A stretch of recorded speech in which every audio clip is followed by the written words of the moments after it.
BA second year और final year.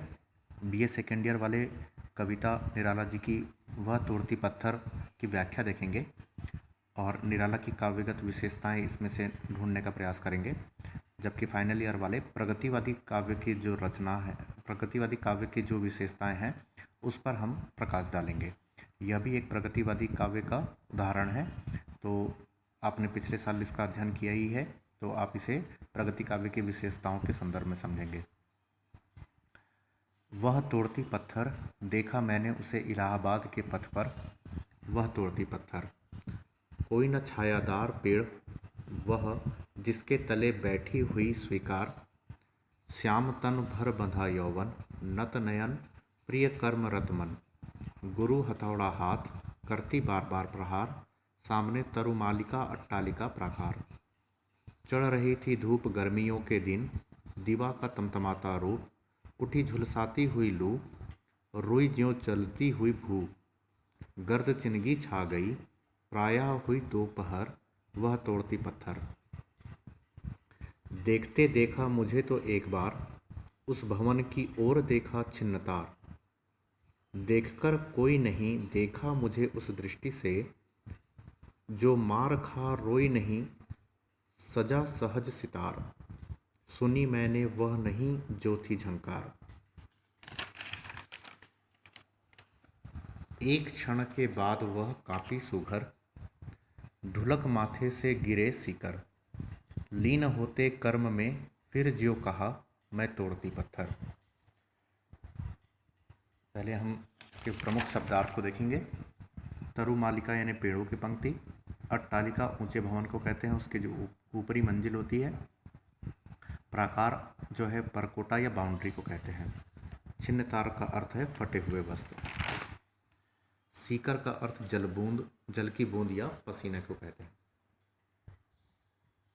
संदर्भ में कविता वह तोड़ती पत्थर है और कवि का नाम सूर्यकांत त्रिपाठी निराला है। प्रसंग में हम देखेंगे कि गरीबी और एवं जो अभावग्रस्तता है, कमी के कारण मजदूर का जो जीवन होता है वह संघर्षमय हो जाता है। व्याख्या भी हम देखेंगे। विशेष में हमें ध्यान रखना है फाइनल ईयर वालों के लिए खासकर, प्रगतिवादी काव्य है यह।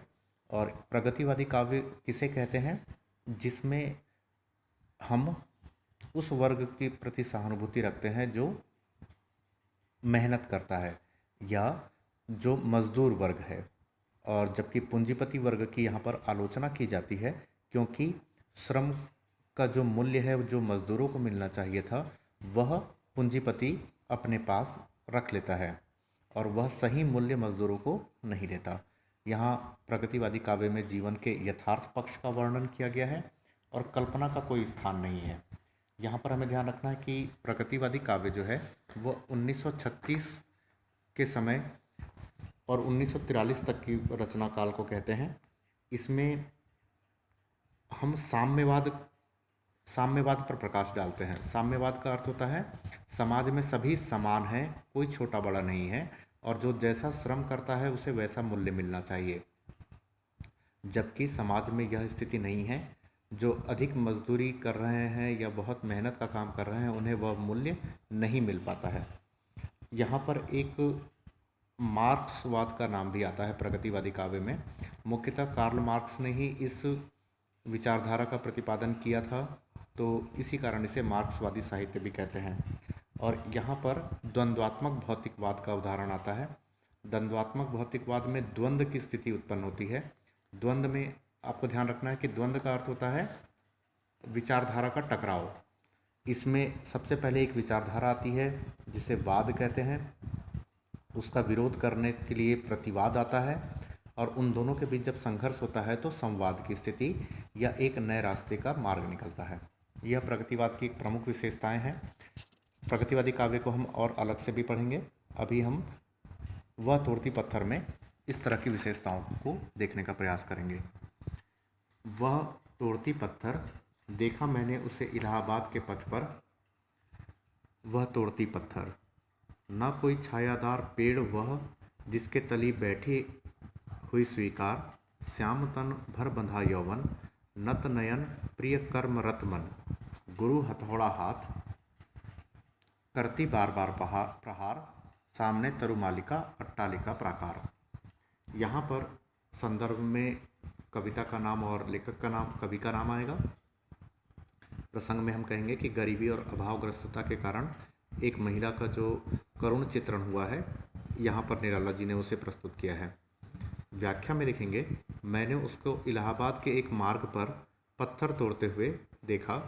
जिस पेड़ के नीचे वह बैठी काम कर रही थी वह छायादार पेड़ नहीं था, परंतु विवश होकर उसको उसी पेड़ के नीचे बैठकर काम करना पड़ रहा है, और जिसके तले वह बैठी है वहाँ पर तो कोई छाया है ही नहीं, और उसका रंग काला हो चुका है, और वह एक पूर्ण युवती है जो आंखों को झुकाकर अपने कार्य में तल्लीनता से लगी हुई है। उसके हाथ में उसका गुरु है हथौड़ा। तो हमें ध्यान रखना है कि यहाँ पर गुरु कौन होते थे पहले, जो शिक्षा दे रहे हैं, ज्ञान दे रहे हैं, और जबकि यहाँ पर प्रगतिवाद में गुरु किसे कहा गया है, हथौड़े को कहा गया है, क्योंकि वह जीवन को चलाने के लिए अत्यंत आवश्यक है, वही यहाँ पर गुरु है।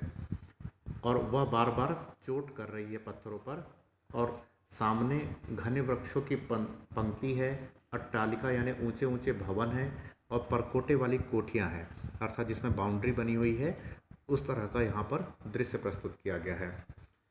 चढ़ रही थी धूप गर्मियों के दिन, दीवा का तमतमाता रूप, उठी झुलसाती हुई लू, रुई ज्यों जलती हुई भू, गर्द चिनगी छा गई, प्रायः हुई दोपहर वह तोड़ती पत्थर। व्याख्या में हम लिखेंगे, धूप पड़ रही थी, गर्मियों के दिन थे, सूर्य अपने जलते हुए रूप में प्रकट हो रहा था, झुलसाती हुई लू चल रही थी जिससे पृथ्वी रुई के समान जल रही थी, और उसकी दर्द रूपी चिंगारी चारों ओर छा रही थी, और उसे तोड़ते तोड़ते दोपहर हो चुकी थी। देखते देखा मुझे तो एक बार, उस भवन की ओर देखा छिन्नतार, देखकर कोई नहीं देखा मुझे उस दृष्टि से, मार खा रोई नहीं, सजा सहज सितार, सुनी मैंने वह नहीं जो थी सुनी झंकार। एक क्षण के बाद वह कांपी सुघर, ढुलक माथे से गिरे सीकर, लीन होते कर्म में फिर जो कहा, मैं तोड़ती पत्थर। तो यहाँ पर संदर्भ और प्रसंग लगभग वैसे ही है। व्याख्या में हम देखेंगे, मैंने उसकी ओर देखा तो वह मुझे देख ली। एक बार उसने मुझे देखा, फिर उस भवन की ओर देखा, और फिर अपने छिन्न तार यानी वस्त्रों की ओर देखा। यह देखकर कि वहाँ कोई नहीं है, मुझे उसने इस प्रकार की कातर दृष्टि से देखा जैसे कोई मार खा के भी रोया नहीं हो। मैंने सजे हुए सितार पर भी वैसी मर्मांतक झंकार कभी नहीं सुनी। कवि को यहाँ पर एक उसकी दृष्टि में एक संगीत सुनाई दे रहा है जो बहुत ही अंदर तक हिला देने वाला है। जैसी झंकार उसकी कातर दृष्टि ने मुझे सुनाई थी, वैसी झंकार मैंने अभी तक नहीं सुनी है। और इसके पश्चात वह मजदूरनी जो है वह कांप उठती है, और उसके माथे से पसीने की बूंद झलकने लग गई है। पसीने की बूंद जो है वह हम यहाँ पर सीकर शब्द के लिए प्रयोग कर रहे हैं, और इसके पश्चात वह पुनः अपने कर्म में लग गई है, और वह कह रही है जैसे मैं तोड़ती पत्थर। यहाँ पर हमें ध्यान रखना है कि यह जो कविता है यह प्रगतिवादी काव्य की विशेषताओं को समेटे हुए है, जिसमें सर्वहारा वर्ग यानी मजदूर वर्ग है, उसके प्रति सहानुभूति रखी जा रही है, और पूंजीपति वर्ग जिन्होंने पूंजी का संग्रह किया हुआ है उसकी आलोचना की जा रही है। तो आपको प्रगतिवादी काव्य की जो अधिकांश विशेषताएं हैं इस कविता में भी मिल जाती हैं। धन्यवाद।